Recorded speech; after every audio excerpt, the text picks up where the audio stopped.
This is my first hope, and I'm having a blast. I love the message. I love the many aspects here that are being drawn together, and the unified theme under all. I think the message that I'm going to bring is going to mesh very well with that and emphasize these themes. As Thomas mentioned, I'm a big promoter of amateur radio, and the reasons why will become clear in a bit. Throughout the weekend that we are sharing here, one of the aspects that we observe is that all of this technology can be quite fragile. All of this technology is based on one single commodity, and that is electricity. And should anything happen to that electricity, many things will fail in rapid succession. There's an inherent fragility to the many things that make our life possible and pleasurable. One key experience that kind of drove that home for me occurred almost exactly 25 years ago this week.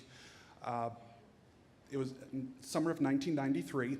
It was a very rainy summer, and over the 4th of July weekend, there was 6 inches of rain that fell on northern Iowa. And it became very apparent shortly thereafter that there was a big surge of water heading down all of the rivers towards where I lived in Quincy, Illinois. And the projections were that the river was going to crest the levees that protected our area by at least 4 feet. So things had to happen. And it was pointed out to the amateur radio group to which I belonged that the power substation was down in the river bottom. The telephone relay station was down in the river bottom. And the water pumping and purification system that provided water for the entire community was down in the cheap real estate in the river bottom. And if it got flooded, all of that would go away. So literally overnight, the Army Corps of Engineers, the Illinois Department of Transportation, the Red Cross, Salvation Army, all these organizations came together to start sandbagging and raise that levee. Within the Sny Island Drainage District, which that county was part of, there were over 300 miles of levees that had to be raised. Thousands of volunteers came forth, and it would have been utter chaos because there was no way to communicate and coordinate all of them except with a system that utilized no infrastructure, and that was amateur radio. So we had hundreds of volunteers with walkie-talkies, riding with Red Cross trucks, Corps of Engineer trucks, in the police station, in the hospital, coordinating the communications that would not happen in the overloaded phone system. And for 2 weeks, we raised the sandbags, and it rained again, and we realized we would have to raise them again. We ended up raising the levee 8 feet. It was 1 inch above the level of the final crest of the river, and it held. The levee on the west side of the Mississippi River did not. It was breached. Ultimately, it was determined it was an act of sabotage.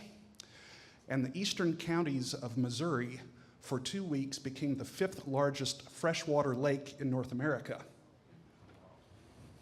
But that drove home the message that some of these things that we take for granted are very fragile, and we need to have plans in mind what we can do to strengthen them. Now, one of the areas of fragility, which I'm going to talk about today, actually manifested and became part of our awareness many, many years ago. And we begin with what is known as the Carrington event, which occurred August 1st, 1859. It was named after Richard Carrington, who was an astronomer in the Royal Observatory in England, who was looking through a device like this, a helioscope, monitoring the sunspots. And it projects an image of the sun on a screen so you don't actually look at the bright rays.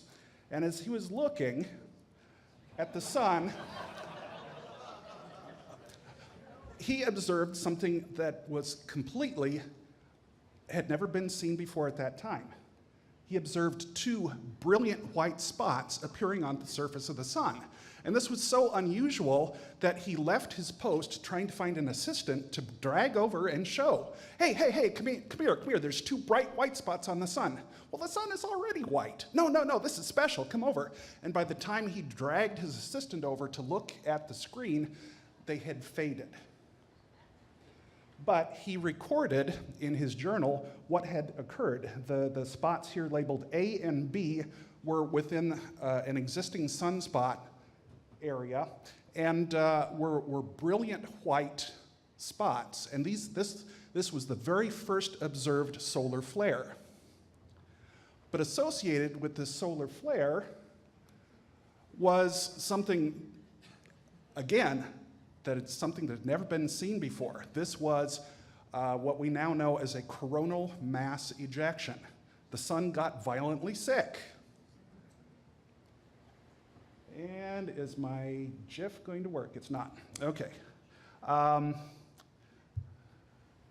What happened was 18 hours after this ejection of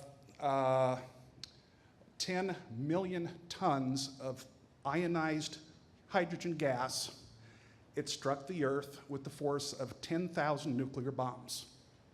This gas hit the magnetosphere and shifted the Earth's magnetic field, and it was first observed by telegraph operators. In their offices, they all of a sudden started noticing that the telegraph lines and their telegraph keys were starting to throw arcs and sparks, growing in size up to 6 inches. Fearing something terrible was happening, they disconnected their batteries and found out that they could still send messages even with the batteries disconnected. What was happening was the changes in the Earth's magnetic field was inducing, through an inductive field, currents in the telegraph lines. Violent currents with voltages capable of jumping these 6-inch sparks.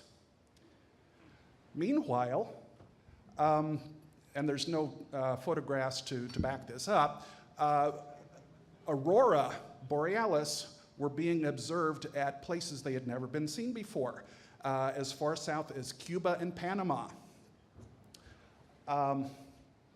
There were gold miners in the Sierra Nevadas who woke in the middle of the night thinking that it was dawn because the sky was illuminated, and chickens started crowing and all this, but it was a brilliant pink glow to the sky, and nobody knew what it was. It wasn't until they correlated this with the brilliant solar flare that they kind of figured that the sun was involved with this phenomenon. This is a coronal mass ejection.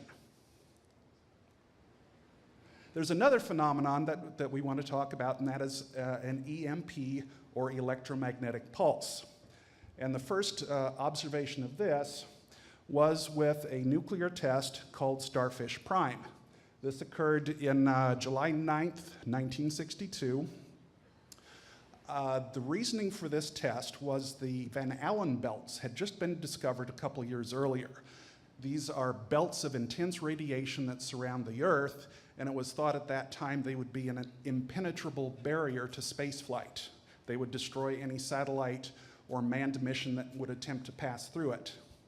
The Starfish Prime nuclear test was a high-altitude hydrogen bomb explosion that was sought to get information on what would happen in a high-altitude explosion, and also possibly modify or weaponize the Van Allen belts. So this took place over the Central Pacific, nearby the Hawaiian Islands. And I have another animated GIF that's not going to work. Okay. But this is the actual photograph of that explosion at the moment it took place over Honolulu. You see Honolulu down below. What happened at that instant, though, was something not entirely appreciated at the time.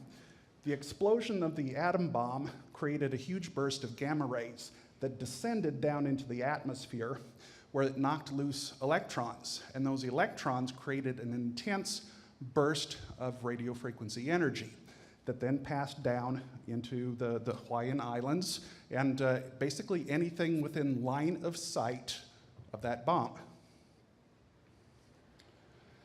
A lot of weird things happened that were not completely understood at the time. They had burglar alarms going off. Strings of street lights went out instantaneously. There was a microwave telephone link that failed. And it wasn't until some years afterwards that the official explanation came out. A lot of the actual test information for this is still classified, interestingly enough. So even to this day, we don't know exactly the intensity of the fields that were measured at that point. In October of 1962, the Russians had to have their own high-altitude nuclear test. They launched a hydrogen bomb at a similar altitude over Kazakhstan, and they observed some different things. Now, bear in mind that Kazakhstan was very sparsely populated. There were no transistor circuits present there. It was all vacuum tube stuff. But the Kazakhs observed that in the aftermath of that atomic explosion, they had power transformers, power distribution transformers simply melting down. Power lines were melting and failing, catching on fire, and the main power supply to the Kazakh region caught on fire and burned down. This was something they did not expect, and it was very shocking. Now, historians, what happened in October of 1962? Cuban Missile Crisis. Immediately after this test, the Russians pulled their missiles out of Cuba. One can speculate whether the outcome of this test had something to do with that. Now, this is historically known. We can extrapolate what can happen in the future from what we know, but it is time for my disclaimer. There's a lot about these tests that we don't know. What we do know about the historic EMP tests is they occurred, and we can try to simulate those tests using EMP simulators to recreate the particular impulses that were measured with equipment that may not have been capable of fully capturing the effect. What happened in 1962 mostly occurred to vacuum tube electronics.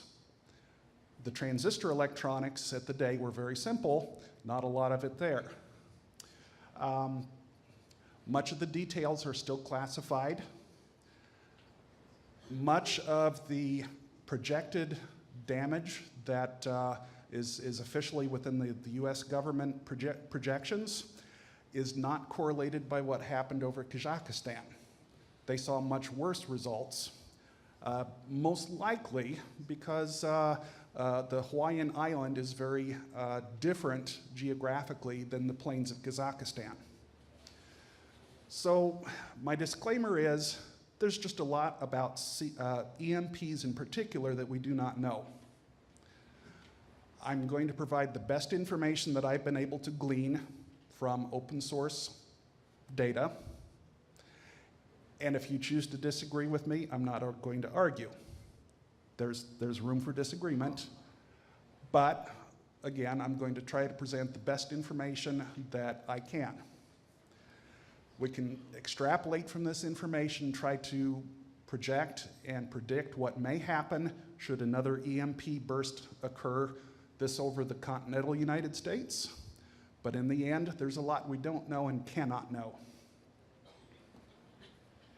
What we do know of EMP occurring from a high-altitude nuclear burst is there are three spectral components. The first is called E1.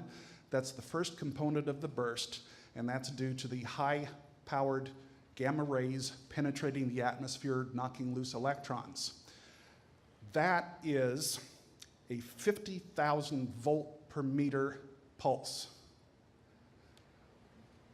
Okay, point of reference. Inside your microwave oven, the electrical fields are only 1,000 volts per meter.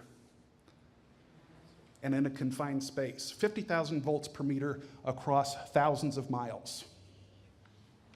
It is, however, a very brief pulse, only about 5 nanoseconds wide. So this means that it has a peak of its frequency component somewhere around the 500 megahertz range, perhaps. So that means that the resonant antenna is going to be something a foot or so in length. Following E1 is called the E2 burst.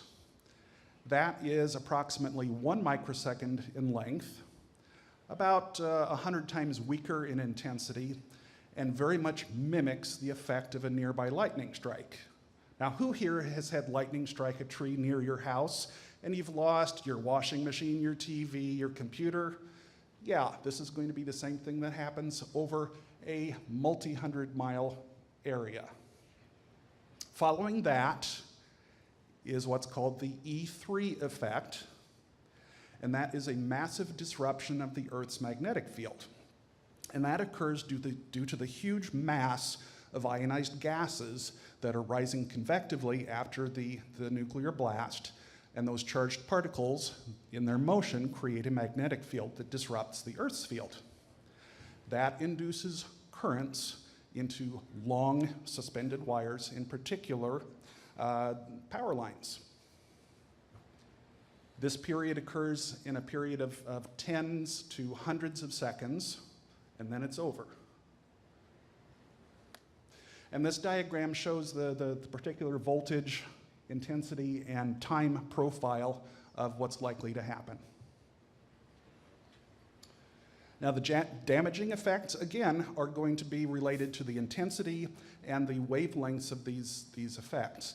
E1 is going to affect short antennas, which are likely to be the power cords that plug into your appliances, internal wiring, perhaps, that may be of the appropriate length to pick up these signals. E2, again, as I mentioned, is similar to the effect of a nearby lightning strike. E3, this is interesting. Its effect is to create DC currents within power lines, which were designed to carry AC. When those currents enter transformers, it gives the opportunity for the transformer to saturate. Its open circuit inductance goes to 0. It overloads and can be destructive. There's a specific distribution of the effects that we can project from a high altitude nuke. If you have something that is set off at, say, a 300-mile altitude over the upper Midwest, the distribution of the effect is actually in an arc primarily to the southern distribution, with peaks of 50,000 volts per meter, again in the red zone. But even throughout the light blue circle, you're going to see voltages of 25,000 volts per meter. So it could literally blanket the entire United States. Knowing what these pulses look like in terms of amplitude and frequency, we can build simulators that strive to duplicate these effects. And here we have the North American Electric Reliability Corporation has built their simulator, and what this is, you can see a bar across the top. That's a dipole antenna.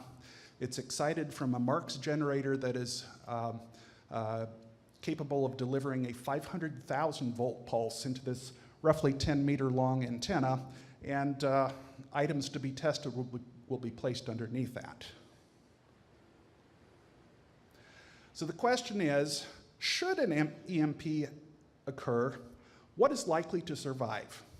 And the easy answer is things without a lot of transistors.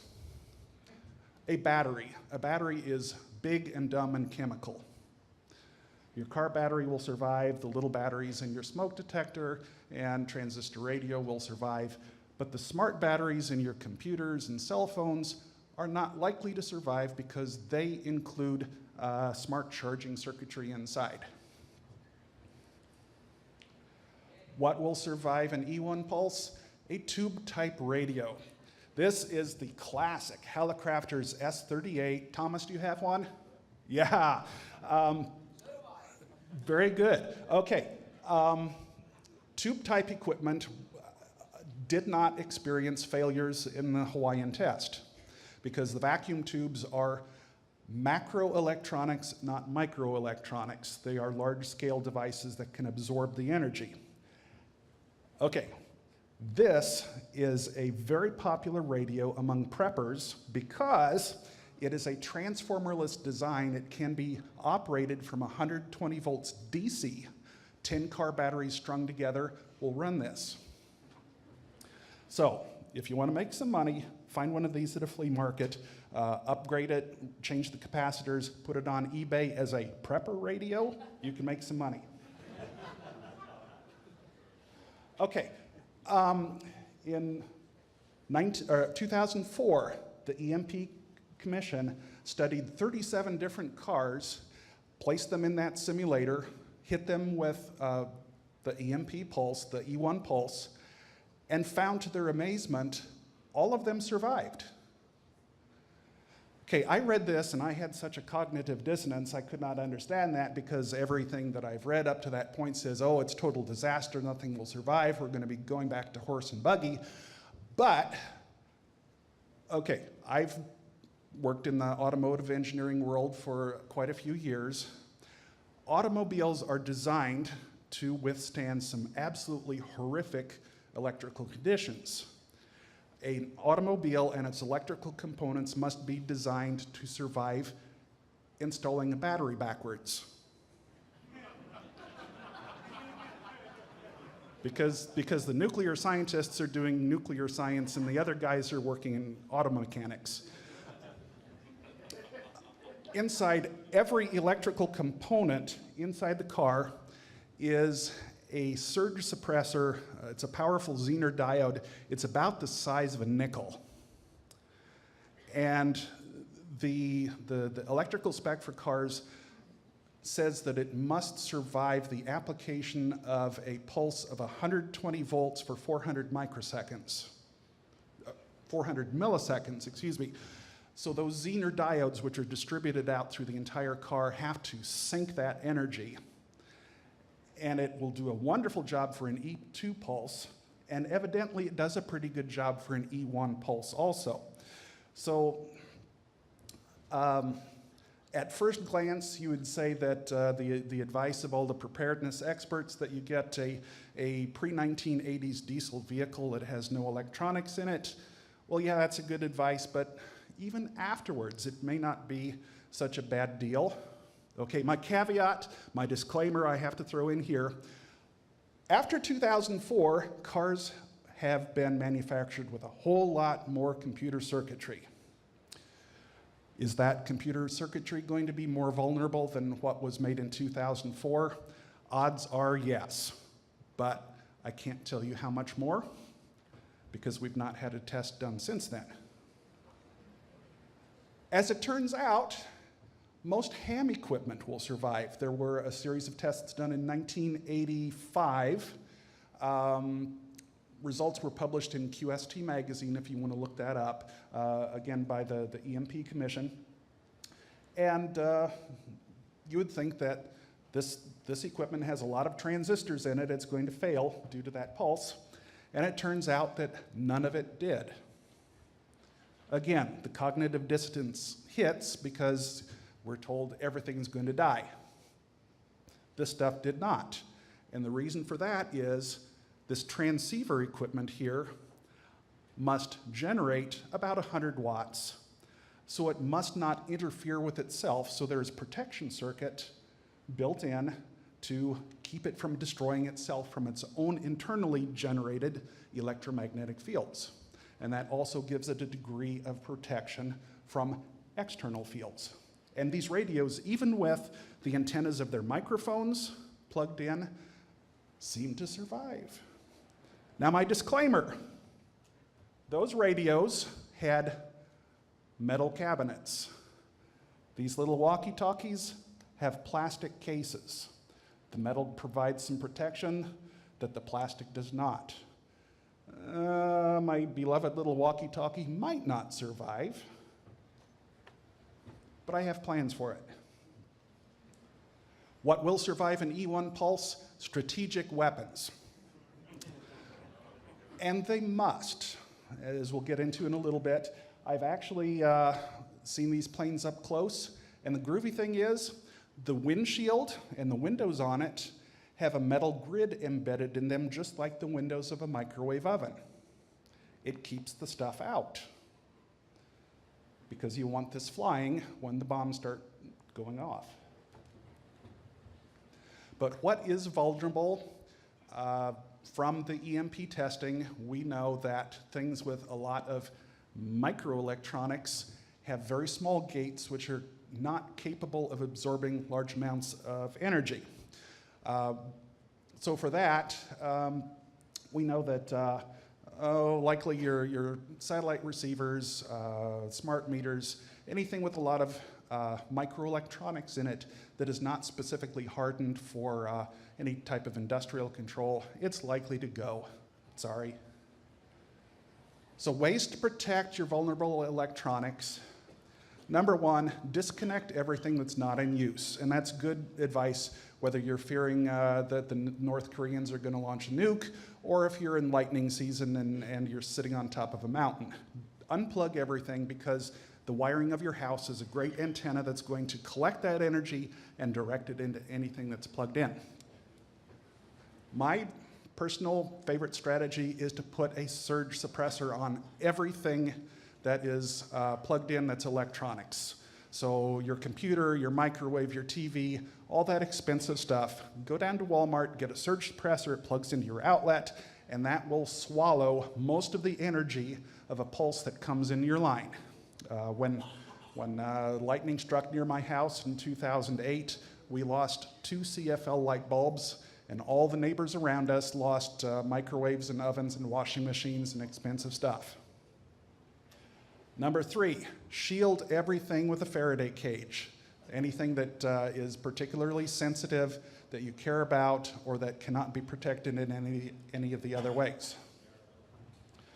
Okay, a Faraday cage is not a cage for ferrets. And there's a lot of misconceptions and myths that go around about what makes an effective Faraday cage. A Faraday cage, simply stated, is a conductive sphere or body that surrounds your sensitive item. It's made of highly conductive material with some thickness to it, so it will conduct that pulse around your sensitive item so that the item in the center does not even know that a pulse has occurred. If you go into the prepper literature, they will tell you a lot of things. Yeah, they'll tell you, put your electronics in an ammo box. An ammo box is made of steel. Oh yeah, it's good, except it's not, because steel is a very poor conductor of electricity. You get just about as much good by digging a hole and burying your item. Not that I would recommend that either. Additionally, the steel box has a lid that just folds down on top and does not create a metal-to-metal contact, so that gap is wide open for these frequencies to penetrate. Okay, I'm getting a headache here. One of the other prepper sites says, well, if you see the blast, just throw your radio into the microwave and slam the door. If you can do that within 5 nanoseconds, you're pretty good. Yeah, a microwave oven is intended to shield the microwave's inside from getting out, and vice versa. It's better than nothing, but you can do better. And the other one, which really gets me, is the so-called EMP bags. And they're sold on the same websites that sell the nutritional supplements that we were talking about earlier. Yeah, if you buy parts from DigiKey, they come in these bags. It's kind of a silvery colored plastic, and you can see through them. And in my reasoning, if you can see through them, that the metallization is not really too adequate. And there's empirical tests where you put your cell phone in here and dial it, and it may not pick up. But there's also some actual tests, which we'll get into in a second. Science experiment here. Okay, we talk about decibels or dB. That's a measure of attenuation. 10 dB means that you're cutting things by a factor of 10, taking out 90% of the signal. 20 dB is 100-fold, 30 dB is 1,000-fold. So when we're talking about how much shielding you get, we're going to talk about dB. Your file cabinet and ammo box gives you less than 10 dB of attenuation. Now these are verified by some experiments by a NASA scientist, Dr. Arthur Bradley, who has actually gone with calibrated equipment, not a cell phone experiment, calibrated equipment to measure the attenuation at the frequencies of choice. The EMP bag is only good for about 15 dB.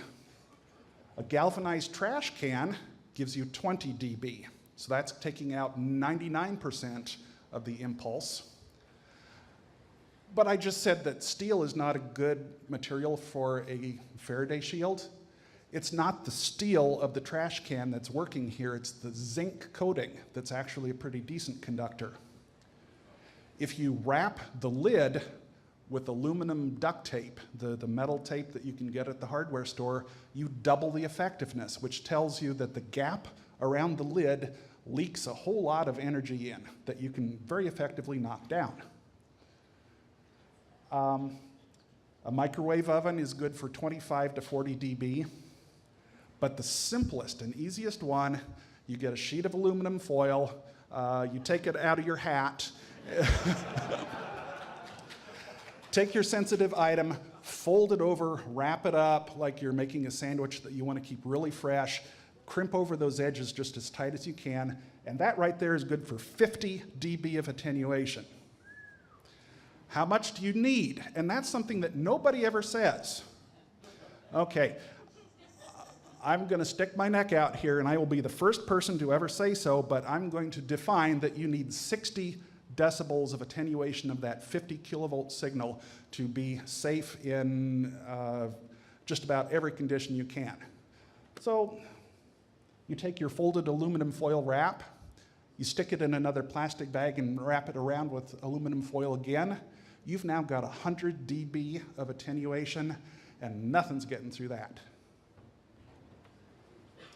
Personally, what do I keep in a Faraday cage? It's things that are absolutely essential and not easily obtainable.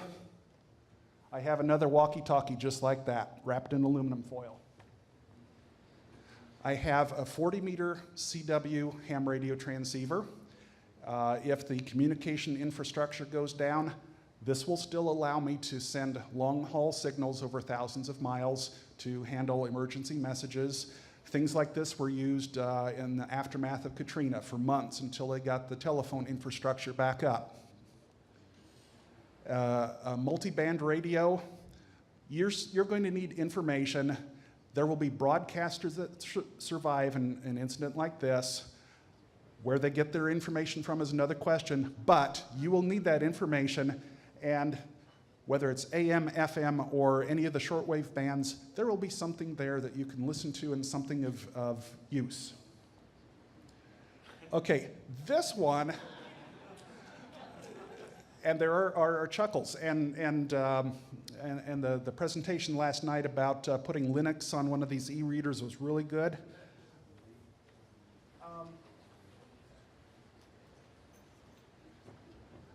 You know, ideally, I would love to have a tablet that is mil-spec and ruggedized, but the old Barnes & Noble Nook, it's in a rubberized case. I can drop it and it's going to survive. And the cool thing is, it will have multiple months of battery life because there's no backlight to suck the battery. I've got a 16 gig card in here with 6,000 books and documents in here. Manuals for every vehicle I own, every appliance I own, every piece of ham radio equipment that I own, books on medicine, surgery, metallurgy, welding, woodworking.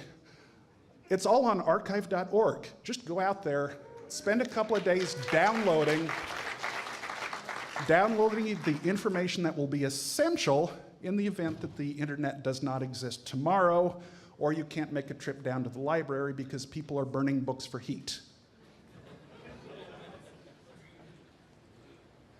A multimeter, because I'm going to be fixing all the stuff that I couldn't fit in the Faraday cage. Okay, I do not have one of these, but the vulnerable part of your car will be the engine computer. It's already pretty well shielded, but again, it's the vulnerable part, and it makes the difference between your car being a usable vehicle for getting around or a $10,000 garden ornament. Get one of these, wrap it in foil, and you're good. Go to the junkyard, they're cheap.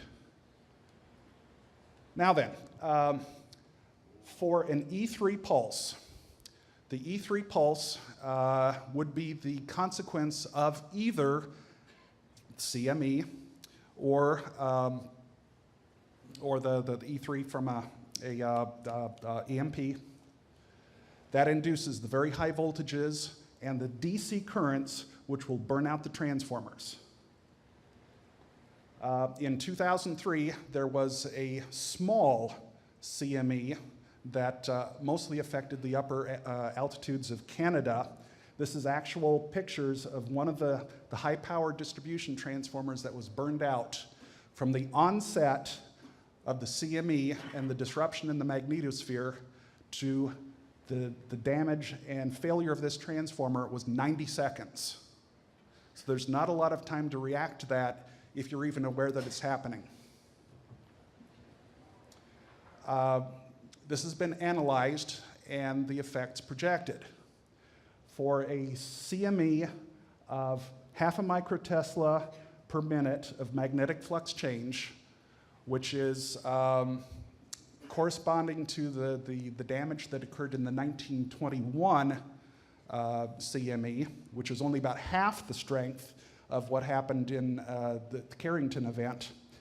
Okay, these green dots are where geomagnetic current exits the ground. Red is where it enters back into the ground. So anytime you see one of these circles, you will have a circuit breaker blowing. These two elements here in circles, left and right side, that represents areas where transformers will fail and there will be long-term power outages. If there is an EMP blast over Chicago based on these projected field strengths, this is the damage and you have nationwide grid down.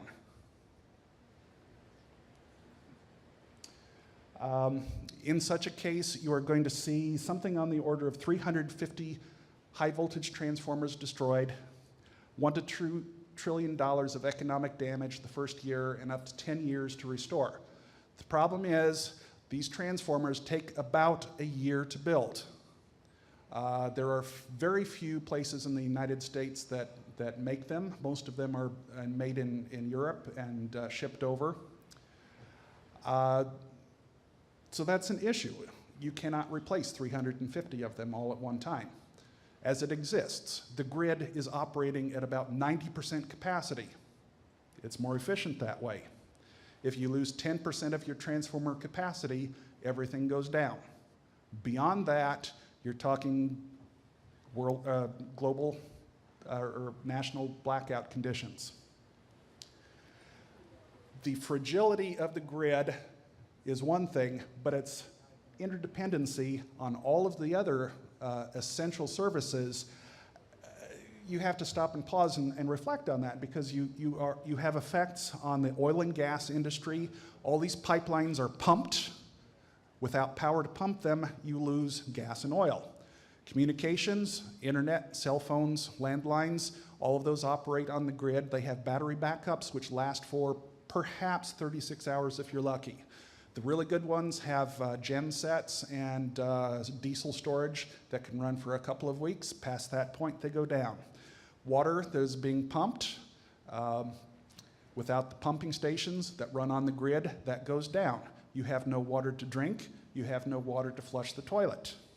Banking and finance, your credit card goes non-functional. I don't have any cash in my pocket, doggone it. That's a problem. Transportation, if for example we have multiple vehicle failures, say in the tunnels here, we are now locked in, cannot escape the island. Emergency services are similarly affected. They are vitally dependent upon communication. And the government services, FEMA and so on, which would be providing emergency services, cannot communicate, cannot be transported. Basically, any grocery store has about 3 days worth of inventory. And when that's gone, stomachs start rumbling. Worst case scenario is if you have an E3 event that sends a surge back up into a nuclear power plant. You can shut down a nuclear power plant and its core remains hot for several weeks. And unless there are water pumps that continuously cool that, it melts down. That's what happened in Fukushima. There are generators on site with diesel fuel to operate these pumps. Every installation. Enough fuel to keep it running. If those gen sets and pumps are affected by either an E1 or an E3 pulse, bad things happen. And you've got nuclear power plants all over.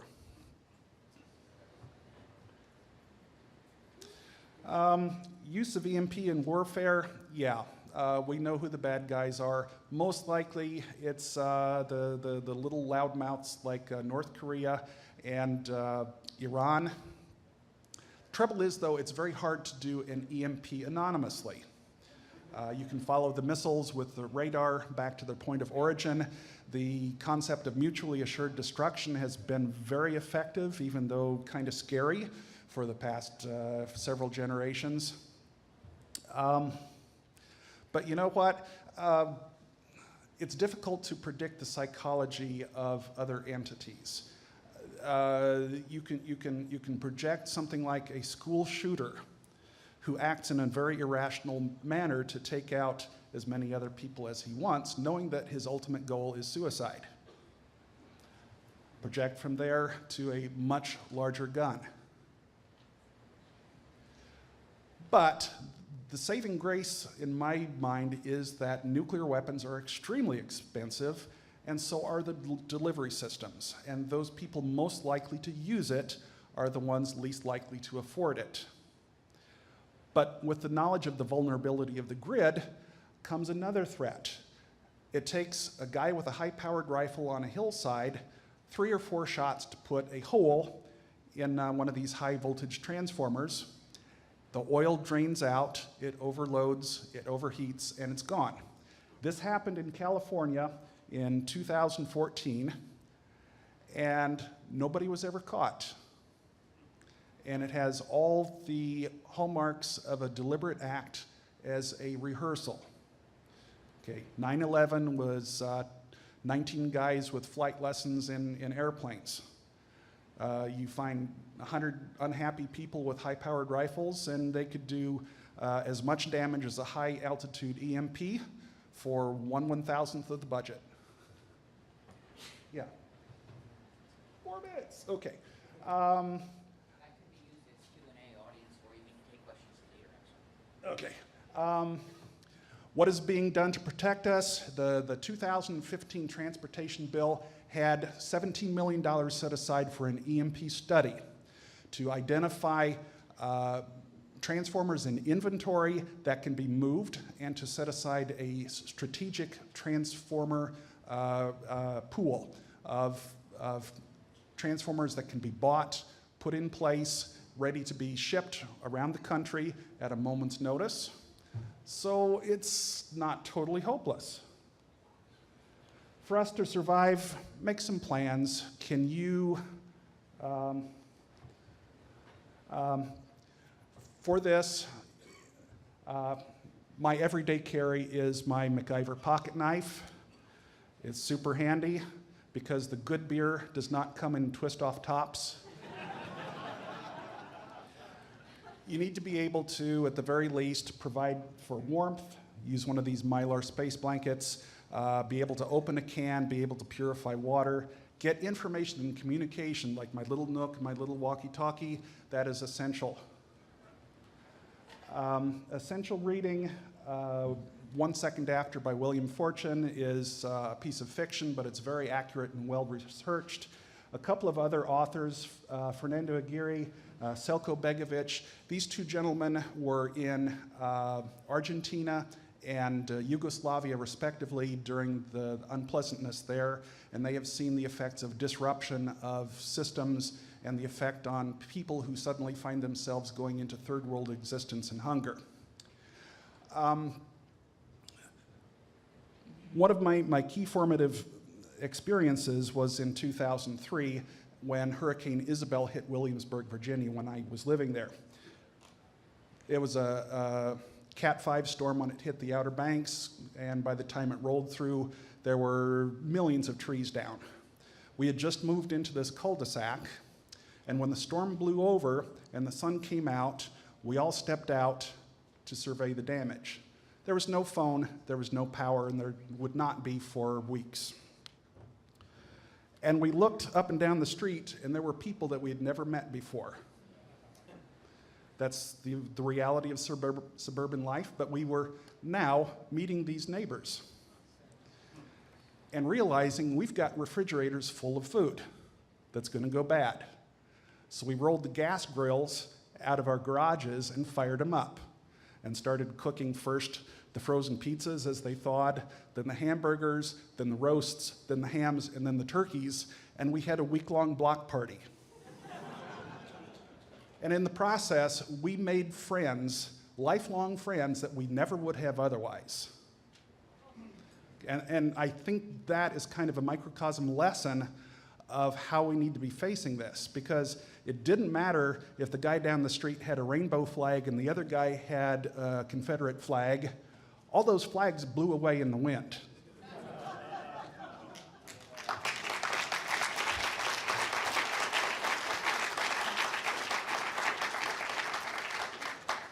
And even though worst case projections will be that bad things can happen and millions of people will die, millions of people will not.